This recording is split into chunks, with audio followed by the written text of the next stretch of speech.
Some years ago, war reached into the American home, and the farewells were everywhere. The farms, the shanty on the tracks, the lavish apartments, the uptown flats, the shrubbed estates, the modest houses of the suburban streets. Everywhere the men were borrowed or taken for keeps. The youngest, the cleanest, the best.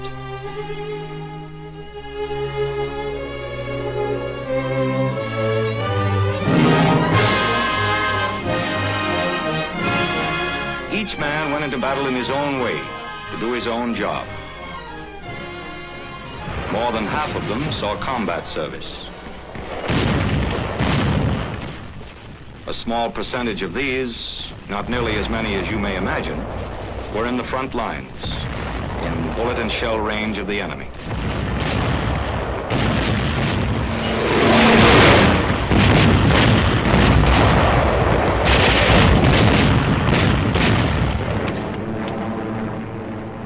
For anyone of this latter group, a very special experience. He was, at any moment, expendable.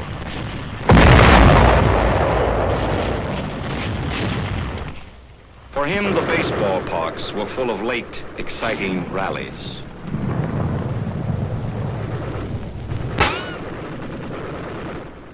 For him, the beach parties were not as pleasant as they had been a few summers before. For him, the rivers ran high, and the boating was not so good. For him, the flight decks were not as wide as the fields of Texas.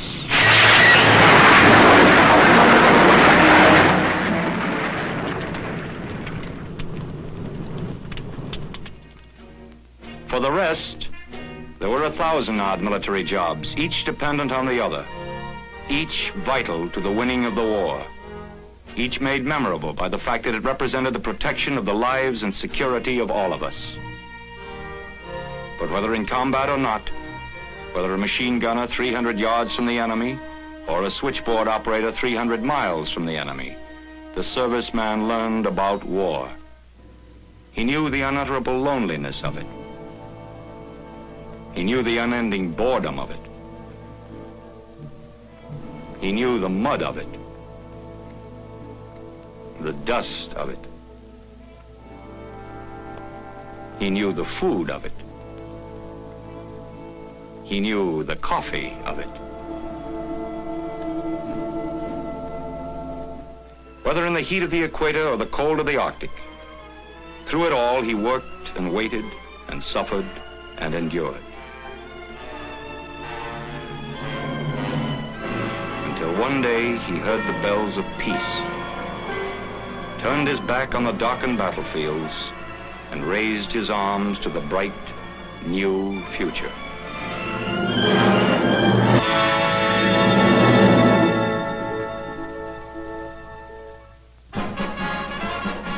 Now he returns with all his experiences in the fight to kill fascism, to kill Japism. Now he returns. With him, those who gave a permanent share of their bodies and minds to the nation. The permanently wounded physically, 1% of all returning servicemen. Those with severe emotional disorders, 1% of all returning servicemen. But returning with them, the huge majority group, more than 9 out of 10, the unhurt physically or mentally, the average returning soldier. It is of him we speak, of this average soldier, that we report on the questions: has he changed? What has he learned? What does he want? Has he been brutalized by war? Can he readjust to the life and times of a civilian? Readjust? Consider some of his adjustments of the last few years. He adjusted to a considerable loss of privacy. He adjusted to the often unbearable authority of the top sergeant. He adjusted to $50 a month. He adjusted to the foxhole, the slit trench, and a number of unprecedented ways of going to bed.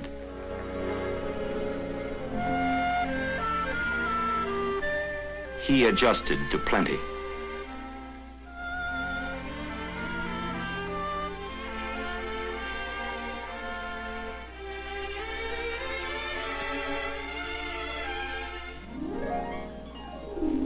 And through it all, he kept his stride. He didn't lose his sense of humor.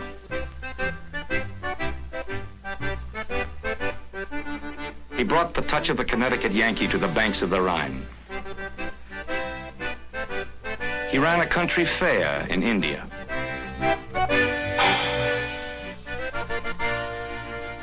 He staged a Kentucky Derby in Austria.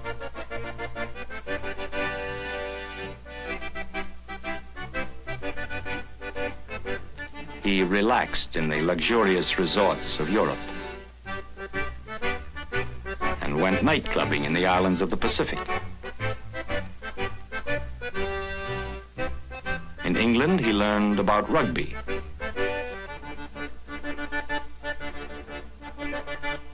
And somewhere in the Mediterranean, he discovered an old Egyptian game called three-card Monte. He kept his stride. He didn't lose his sense of decency. There were times when he went hungry so that the kids would not.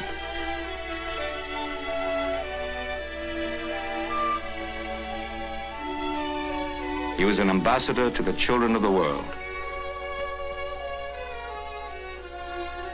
Let those who worry about his painful readjustment to civilian life remember his adjustment to war.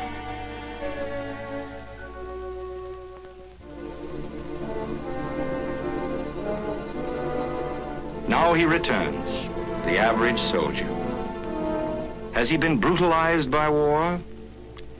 Listen to a very angry army chaplain. Brutalized?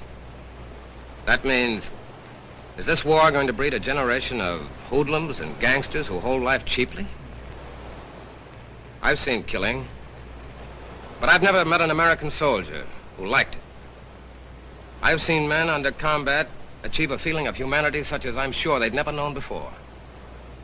Seen them comfort each other when homesickness shattered their spirit. Laugh together over common discomforts.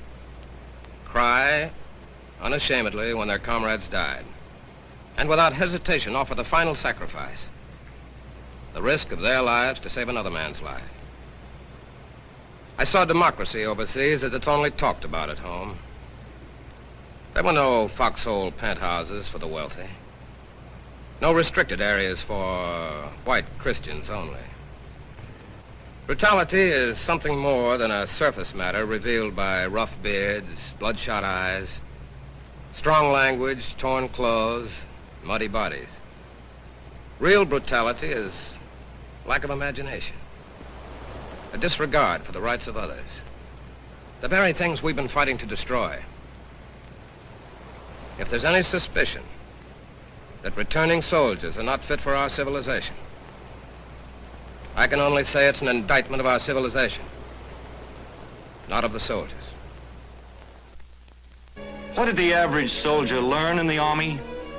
Well, among other things, he learned a certain self-reliance, a certain resourcefulness. There were washing machines made in wondrous ways.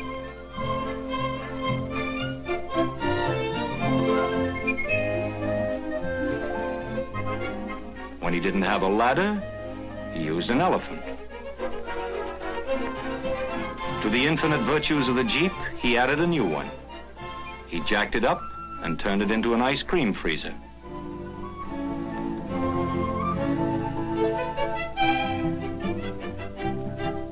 And when his life depended on it, he used a parachute for an air brake.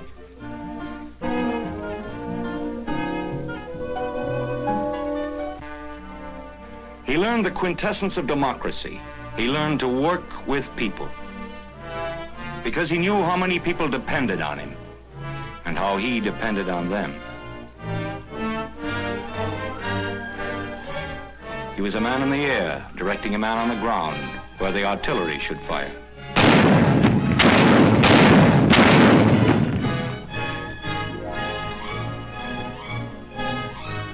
He was a man on the ground, directing a man in the air where to drop his bombs.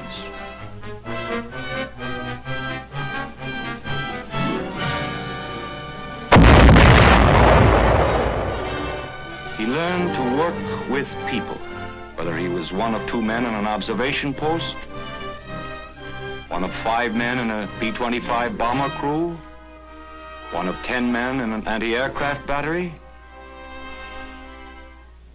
or one of 6 clerks in the rear echelon headquarters.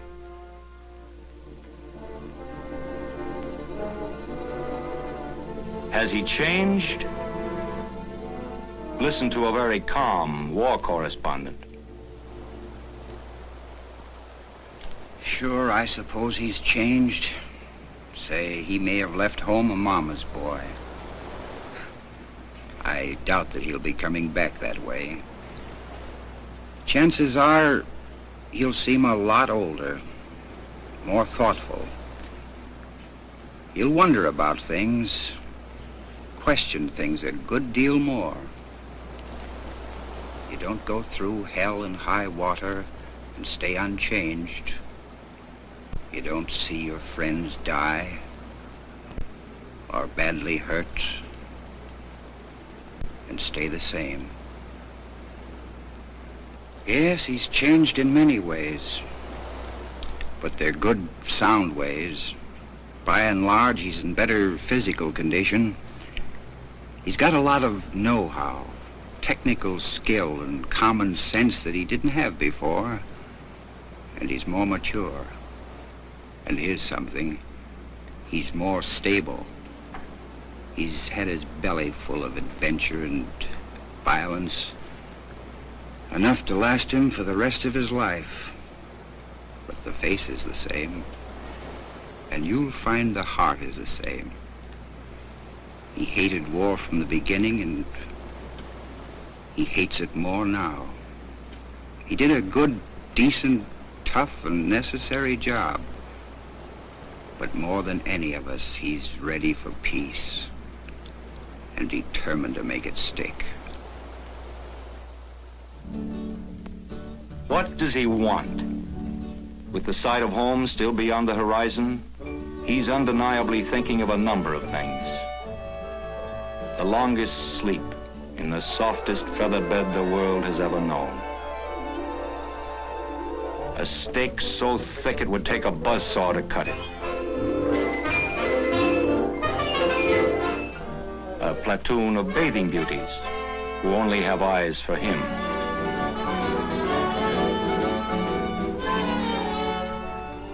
But when the idle dream has drifted, most of all, the average soldier, sailor, Marine, Coast Guardsman wants simply to be an average civilian. An average civilian with all the responsibilities and rights of one. Plans? Well, about 1 out of 10 plans to go to school, trade, or college. About 1 out of 10 hopes to have a business of his own. About 1 out of 10 wants to operate a farm.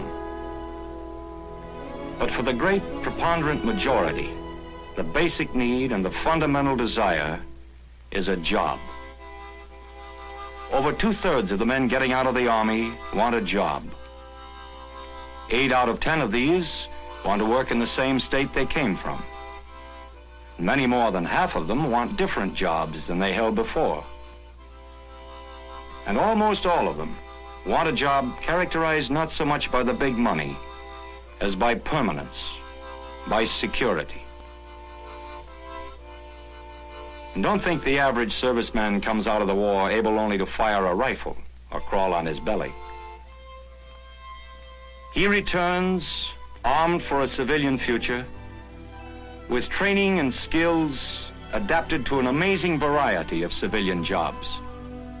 He has held over 1,000 military jobs in the armed forces, ranging from bugler to surveyor to X-ray technician. All of these jobs are related in some way to 17,500 civilian occupations covering 130 industries. Conversions from military to civilian jobs can be made immediately, with no additional training, by many men. The construction workers, the truck drivers, the carpenters, and telegraphers, and airplane mechanics, the meat inspectors, and tire workers, and locomotive repairmen, hundreds of others. All these military jobs can obviously find their counterpart in civilian life.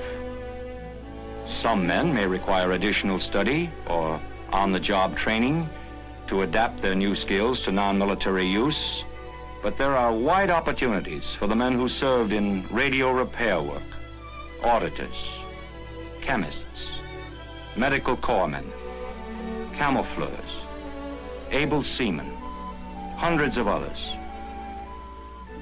And aside from technical skills, the armed services now return men equipped with executive ability, men who have had large groups under their command, from a colonel leading a bombardment group to a mess sergeant supervising the meals of an infantry company. This man and woman, the rifleman and the logging foreman, and the armor plate welder, and the radio mechanic, and the 1,000-odd others of him now return.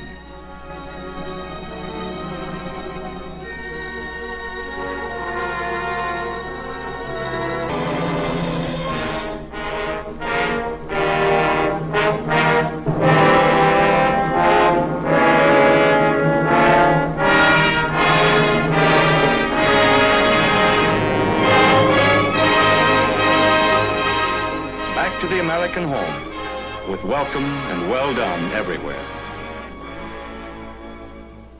And what does he want? Most of all, he wants a job. Not a handout, not sympathy, not hero worship, but one of the things he fought for, the thing he returns for, a stake in the American future.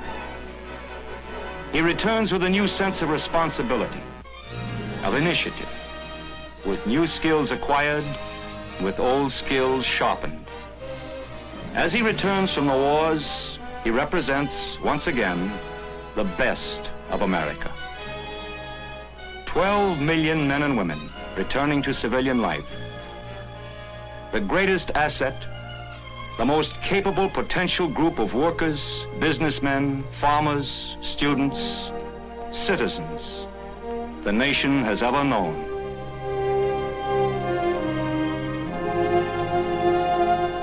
He has earned a welcome to outlast the joyous whistles and the paper streamers. We welcome him to our hearts, but we must also welcome him to our benches and our desks, to our shops and fields, so that once again he becomes part of us, part of what he fought to make possible, a bolder, better, more democratic land. We must match his courage, his vigor, and his faith.